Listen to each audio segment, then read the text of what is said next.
Mais c'est comme ça que ça s'est passé.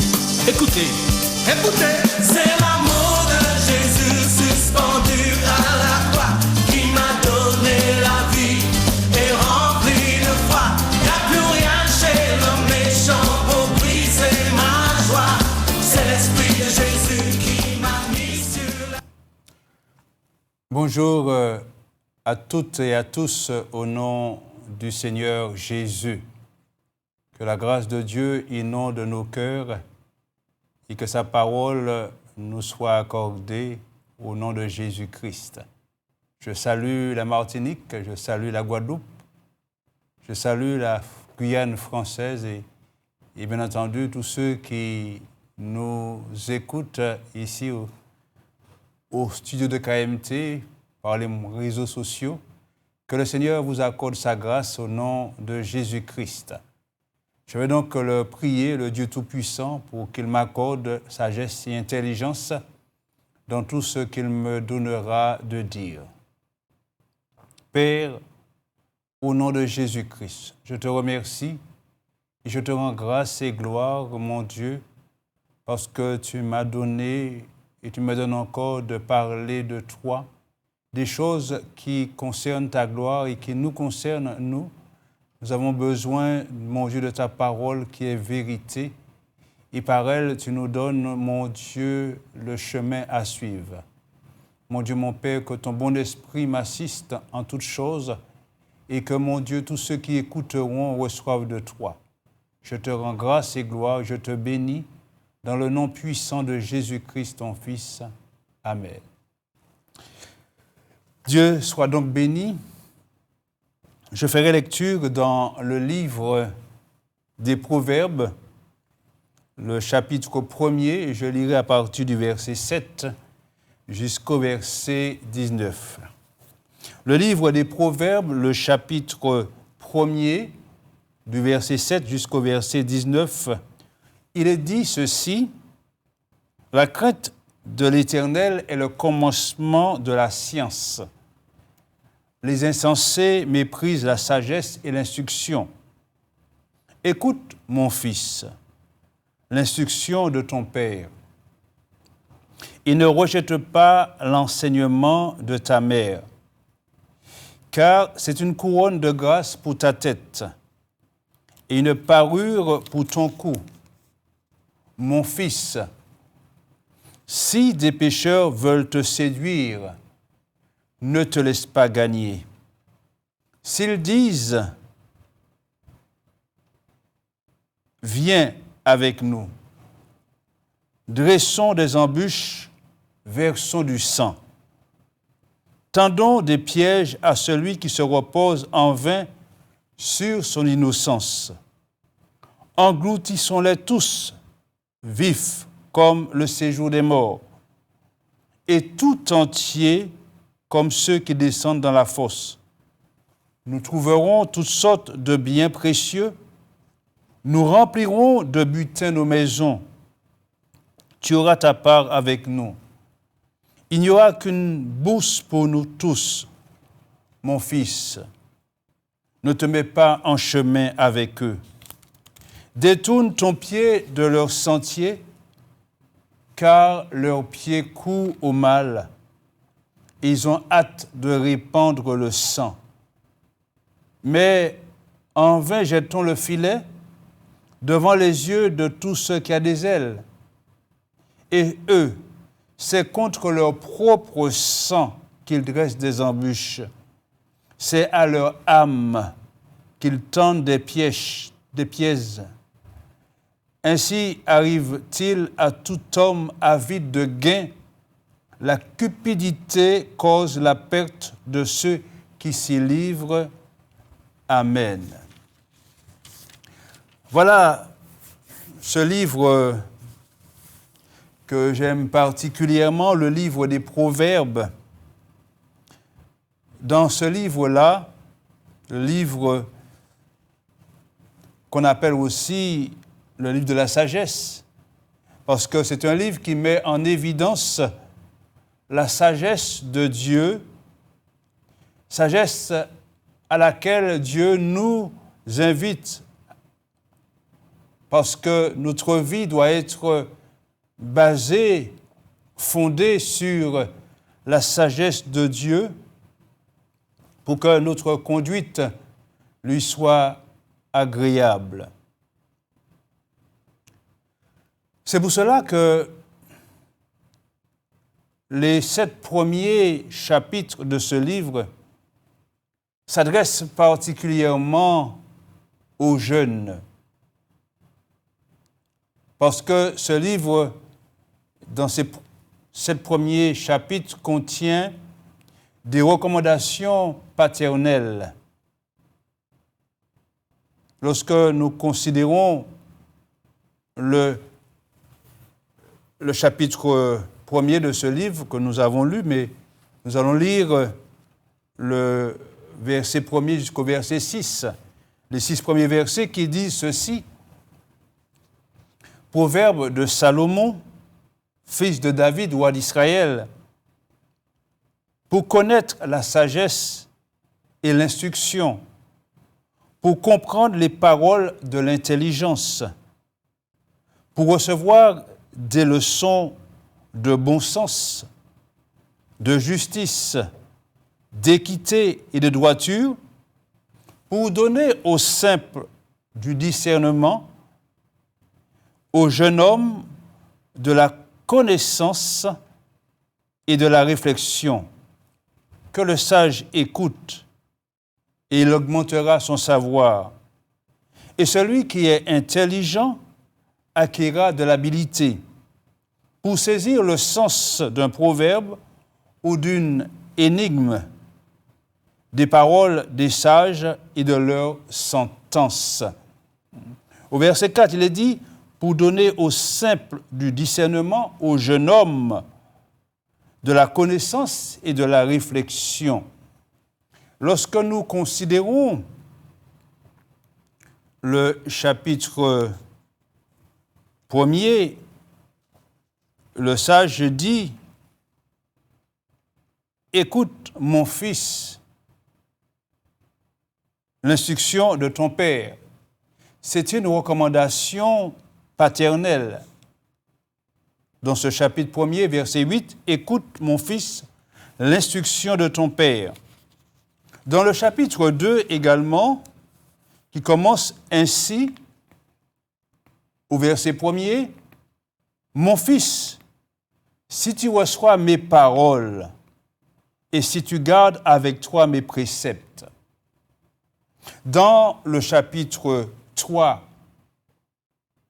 le verset 1er commence de la même manière, « Mon fils, n'oublie pas mes enseignements et que ton cœur garde mes préceptes. » Voilà le chapitre 4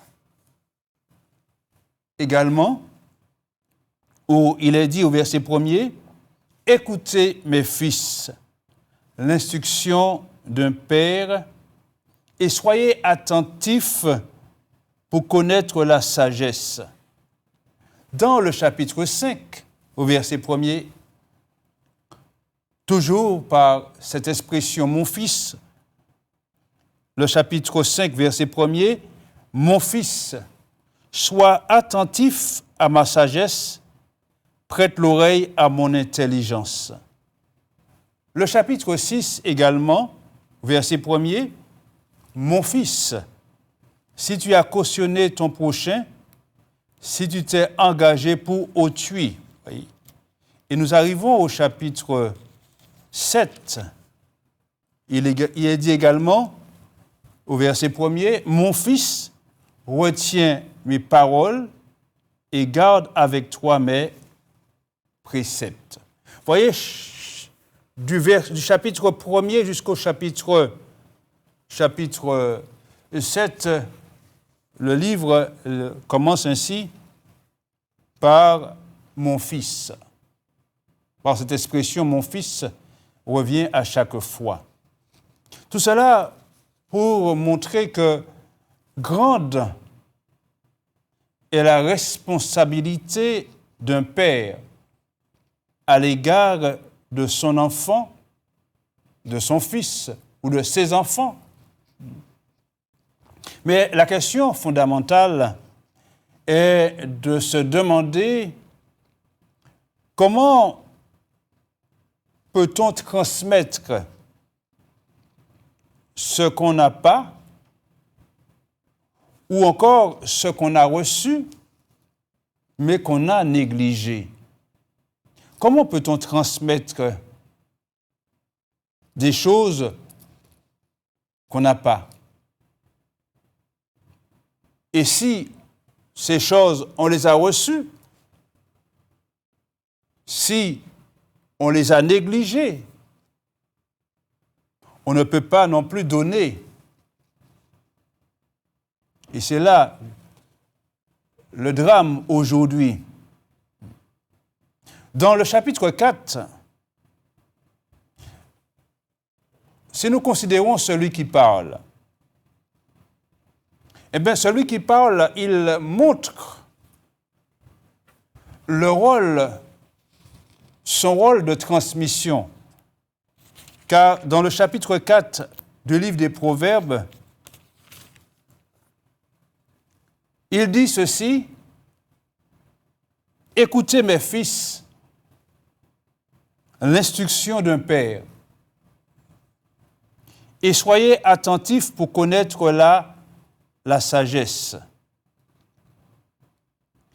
Car je vous donne de bons conseils, ne rejetez pas mon enseignement. » Voilà ce qu'un père dit à ses enfants.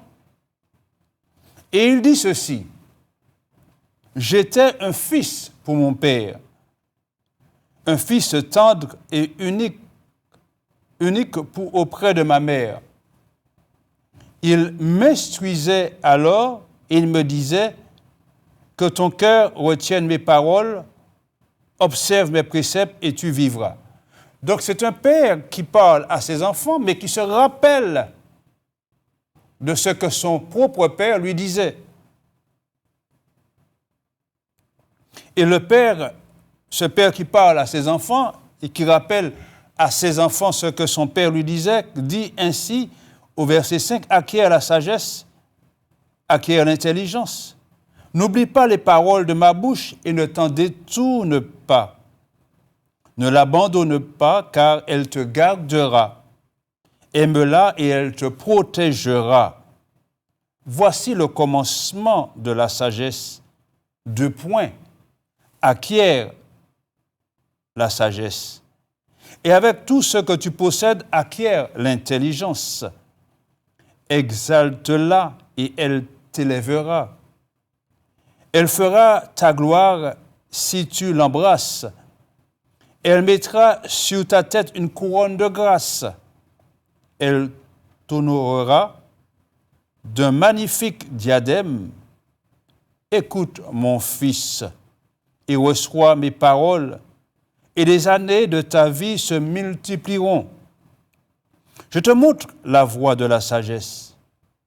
Je te conduis dans les sentiers de la droiture. Si tu marches, ton pas ne sera point gêné. Si tu cours, tu ne chancelleras point. Retiens l'instruction et ne t'en dessaisis pas.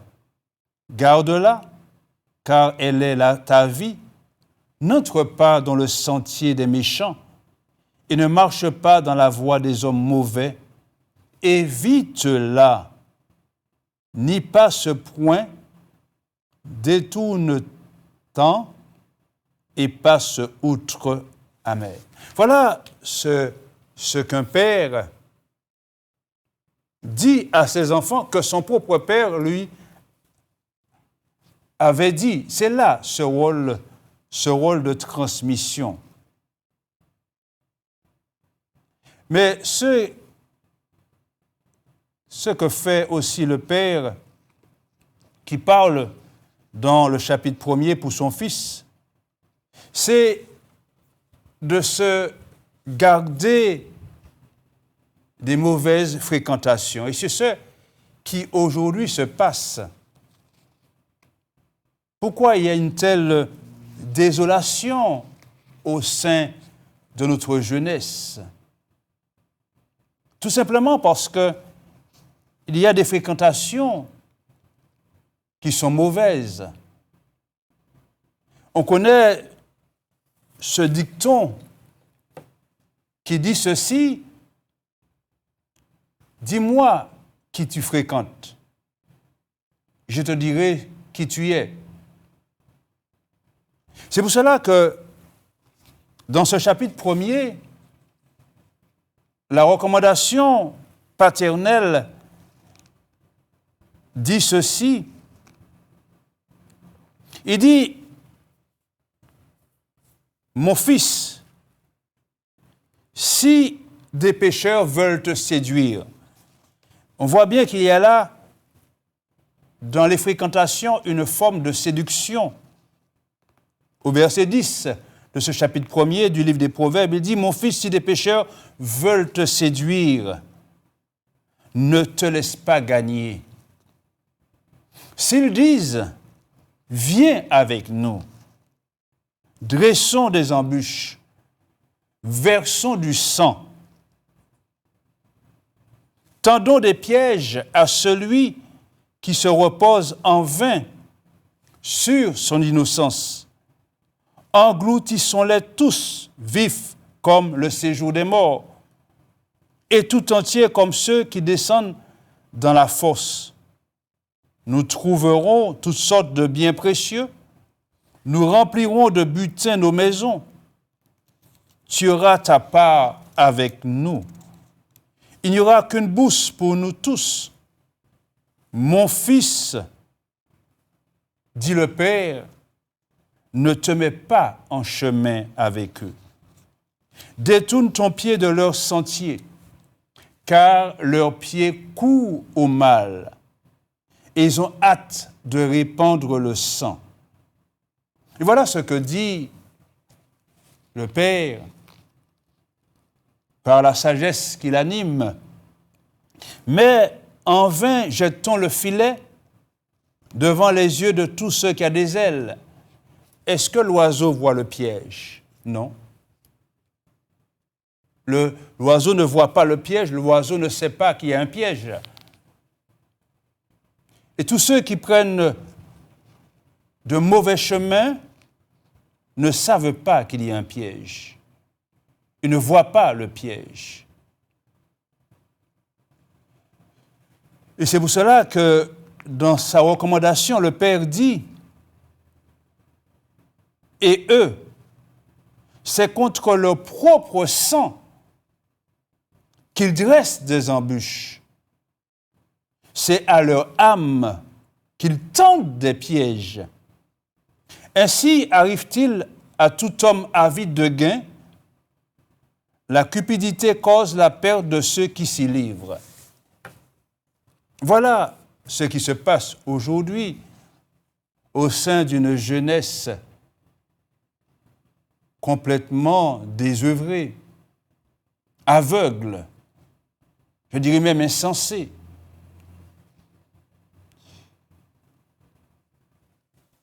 Lorsque nous considérons la parole de Dieu, qui enseigne des valeurs morales, des valeurs spirituelles,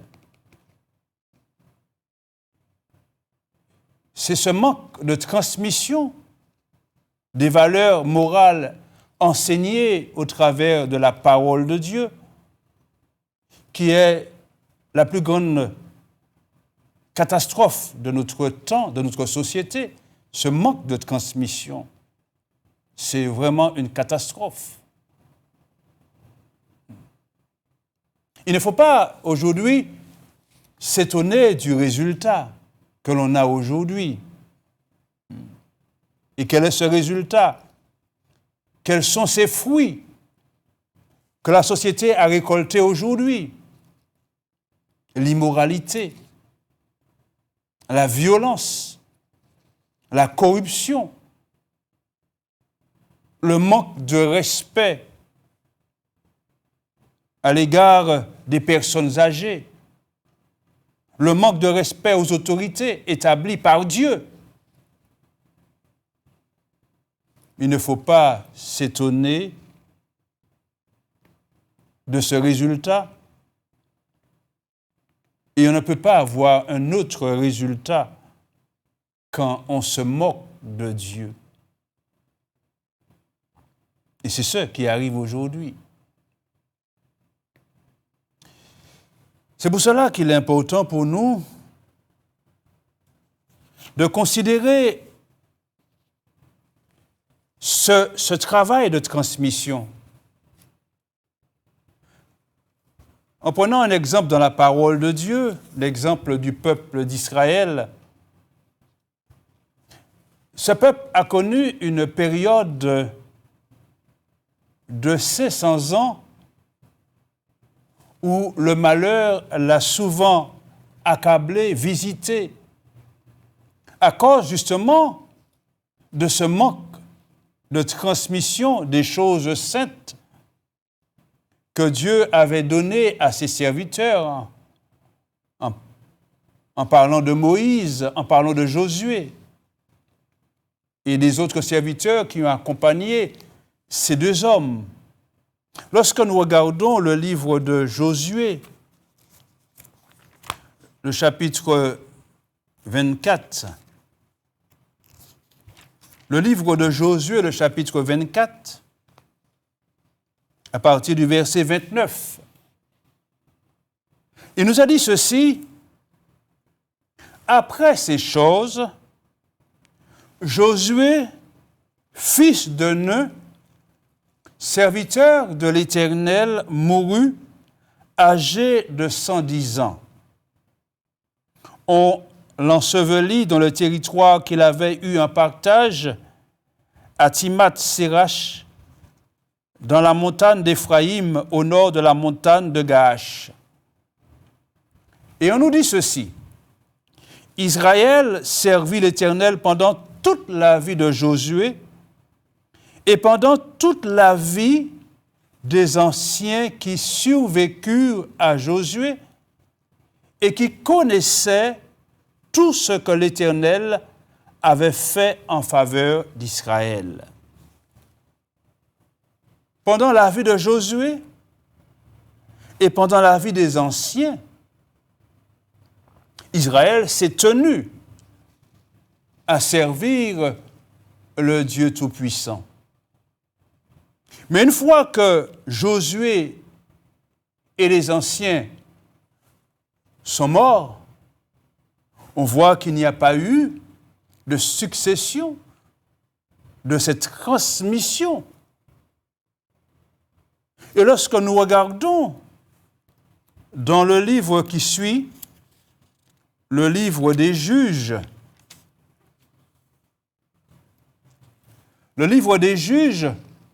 au chapitre 2, à partir du verset 7, il nous a dit ceci: le peuple servit l'Éternel pendant toute la vie de Josué et pendant toute la vie des anciens qui survécurent à Josué et qui avaient vu toutes les grandes choses que l'Éternel avait faites en faveur d'Israël. Josué, fils de Nun, serviteur de l'Éternel, mourut, âgé de 110 ans. On l'ensevelit dans le territoire qu'il avait eu en partage à Timnath-Sérach, dans la montagne d'Éphraïm, au nord de la montagne de Gaash.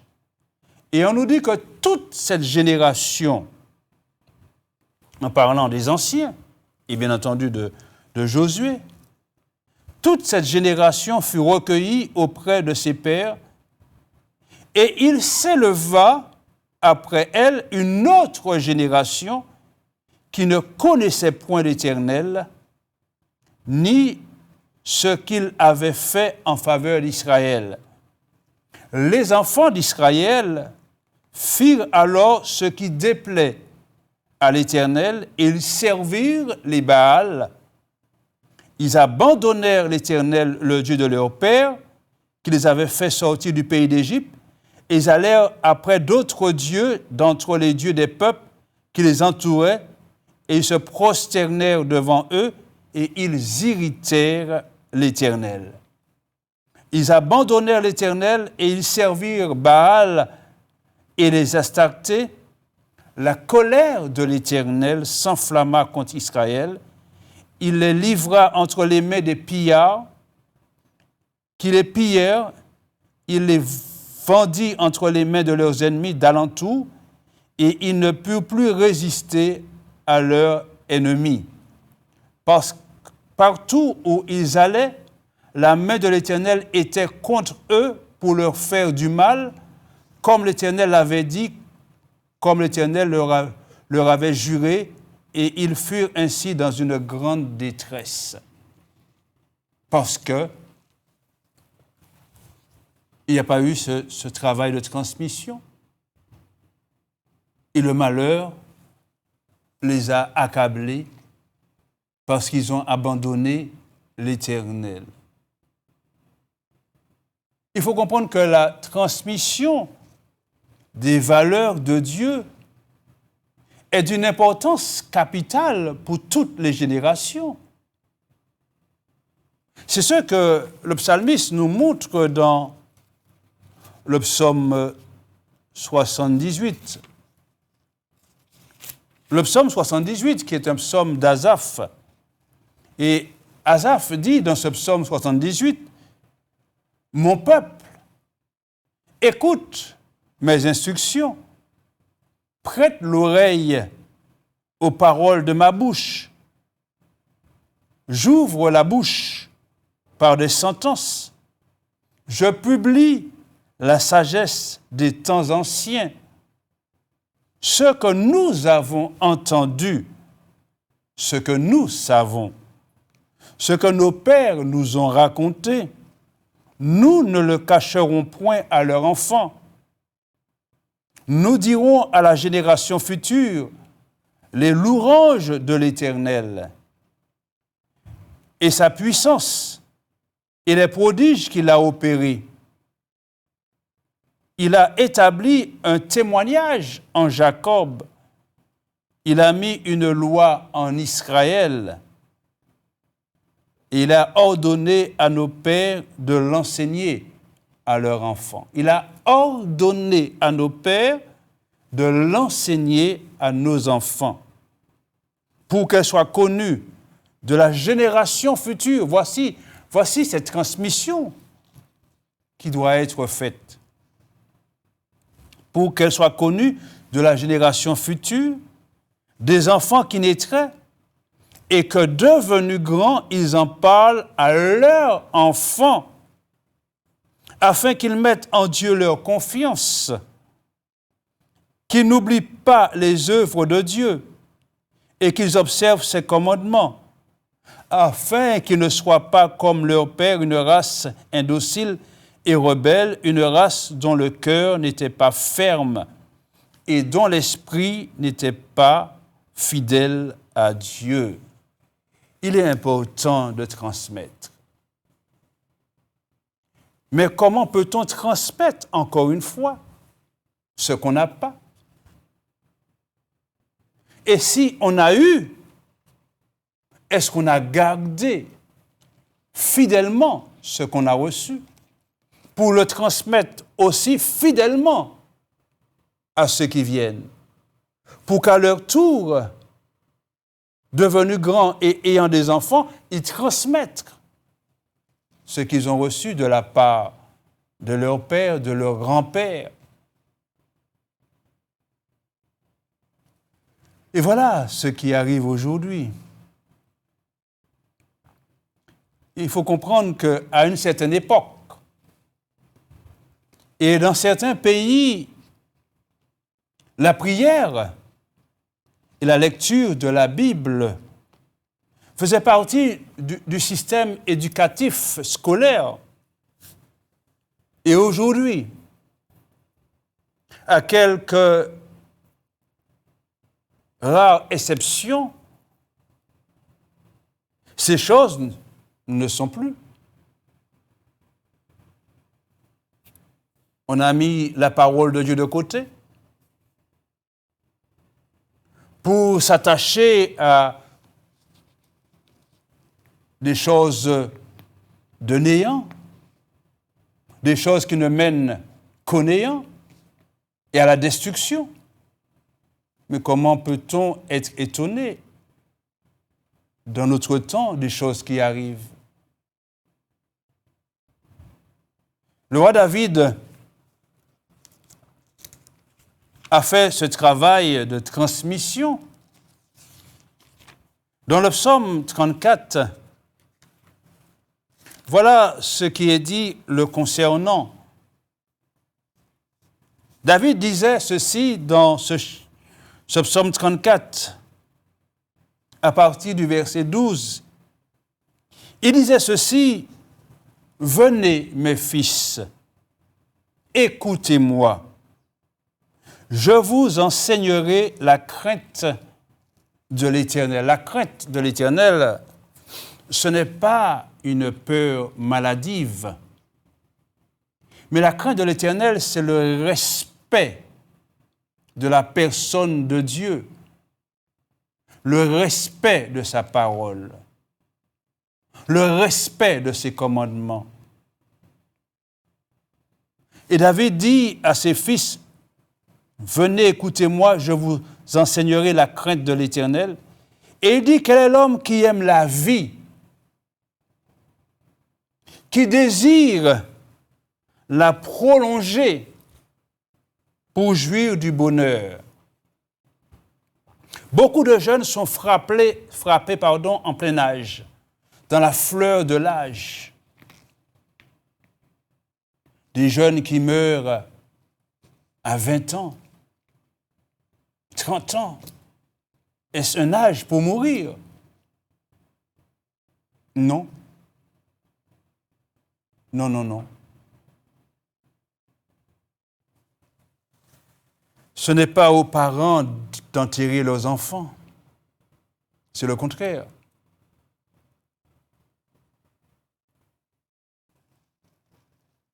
Pour quelle raison? Pourquoi les jeunes sont frappés subitement dans la fleur de l'âge? Mais David pose la question. Quel est l'homme qui aime la vie, qui désire la prolonger pour jouir du bonheur? Et voilà ce qu'il dit, David: « Préserve ta langue du mal. »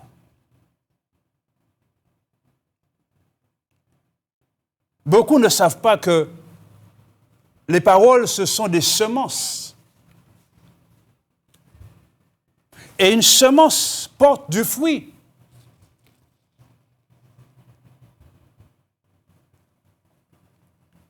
Lorsque nous semons de bonnes choses, nous allons récolter de bonnes choses. Mais lorsque nous semons de mauvaises choses, nous allons récolter de mauvaises choses. Quel est l'homme qui aime la vie pour désirer la prolonger, pour jouir du bonheur? Préserve ta langue du mal et tes lèvres des paroles trompeuses. Éloigne-toi du mal, dit David, et fais le bien. Recherche et poursuis la paix. Mais, dit de ceux, ils cherchent toujours la guerre.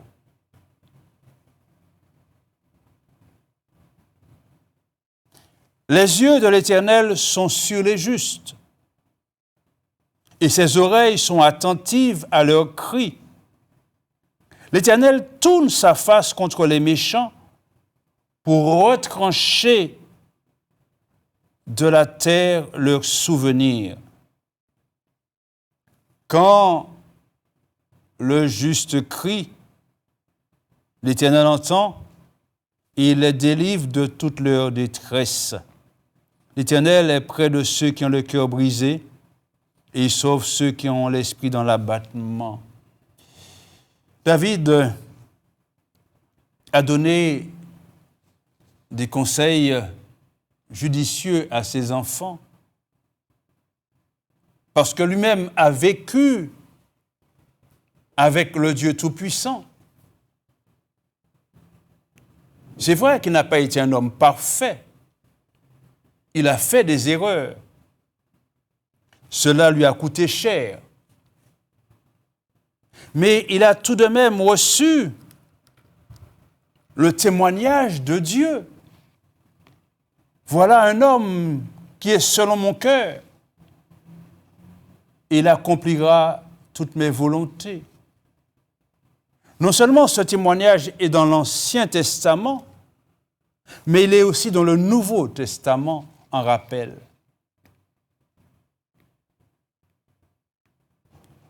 Et lorsque nous-mêmes, nous considérons tous les psaumes qu'il a écrits, toutes les recommandations qu'il nous a laissées,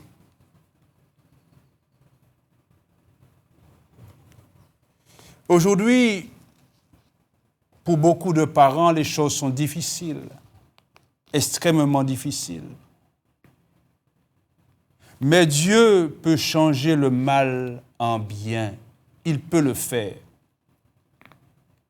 Il peut transformer la malédiction en bénédiction. Oui, il peut le faire. Puisque David dit, l'Éternel est près de ceux qui ont le cœur brisé. Et il sauve ceux qui ont l'esprit dans l'abattement. Se tourner aujourd'hui vers le Seigneur Jésus pour obtenir grâce et miséricorde, c'est là la voie de la délivrance pour cette génération-là. Il n'est pas trop tard. Car la main du Seigneur est tendue, il faut la saisir avant qu'il ne soit trop tard. Avant que la mort frappe de nouveau. Il faut se tourner vers le Dieu miséricordieux.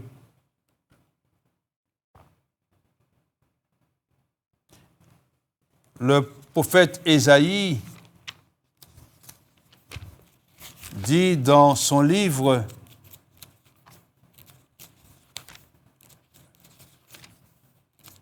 lorsque nous considérons ce que dit le prophète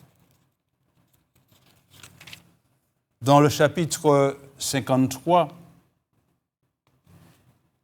ou plutôt le chapitre 55, pardon, il est dit dans ce chapitre 55 au verset 6, « Cherchez l'Éternel pendant qu'il se trouve. » Parce qu'il y a un temps pour le chercher. Invoquez-le tandis qu'il est prêt. Et le prophète dit que le méchant abandonne sa voie, que l'homme d'iniquité ses pensées, qu'il retourne à l'Éternel qui aura pitié de lui, à notre Dieu qui ne se lasse pas de pardonner. Il ne se lasse pas de pardonner. C'est pour cela qu'il peut changer les choses, si bien entendu, nous le voulons. Parce que lui, il le veut déjà. Mais il n'appartient pas à Dieu seul de changer les choses. Si celui pour qui il veut changer les choses ne le veut pas, il ne va pas le forcer. Mais celui qui veut que Dieu change les choses, Dieu changera les choses.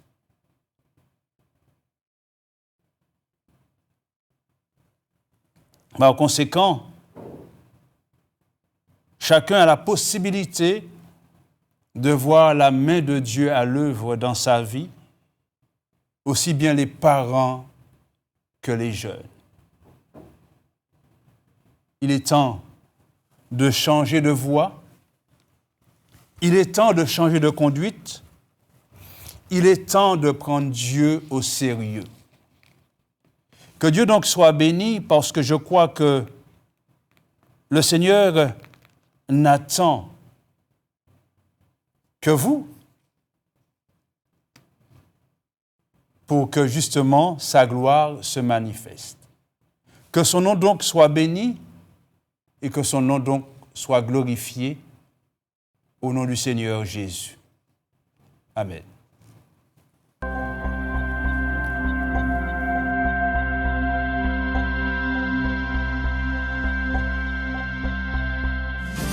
C'est l'amour de Jésus. Il faut que vous m'écoutiez.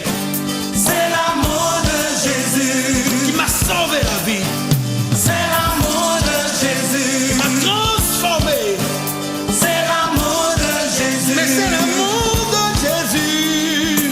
Mais c'est comme ça que ça s'est passé. Écoutez, écoutez. C'est l'amour